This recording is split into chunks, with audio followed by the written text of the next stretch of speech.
நிச்சயமாக நிகிதா. வண்டலூர் அடுத்த கீரப்பாக்கம் பகுதியில இயந்திர கோளாறு காரணமாக ஹெலிகாப்டர் ஒன்று அவசரமாக தரங்கி சம்பவம் அந்த பகுதியில பெரும் விபத்து தவிர்க்கப்பட்டுள்ளது. குறிப்பாக செங்கல்பட்டு மாவட்டம் தாம்பரம் அடுத்துள்ள இந்தியன் ஏர்போர்ட்டுக்கு சொந்தமான EZA 1420 என்கிற ஹெலிகாப்டர் இன்று பயிற்சியின் போது இயந்திர கோளாறு ஏற்பட்டுள்ளது. இதன் காரணமாக வானில் பயிற்சி அளித்திருந்த போது திடீரென வண்டலூர் அடுத்த கீரப்பாக்கம் பகுதியில் இன்று அவசரமாக தரை இறங்கியதால் பெரும் விபத்து தவிர்க்கப்பட்டிருக்கின்றன. இதனை சரி செய்யும் பணியில் தற்போது 3 ஹெலிகாப்டர்கள் வானத்தில் வட்டமிட்டபடி சுமார் 1 மணி நேரத்திற்கு மேலாக சுற்றிய காட்சிகளை நம்மால் பார்க்க முடிகின்றன.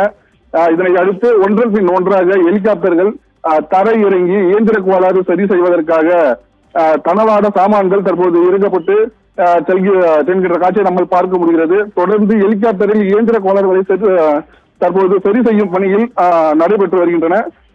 இதனை அடுத்து இந்த பகுதியை இதனை காண பொதுமக்கள் தற்போது கூட்டமாக அந்த பகுதிக்கு வரும் நிலையில் செல்ஃபி எடுத்தும் வரும் காட்சியை நம்ம பார்க்க முடிகிறது. இதன் காரணமாக இந்த பகுதியில் பெரும் பரபரப்பு ஏற்பட்டு வருகிறது.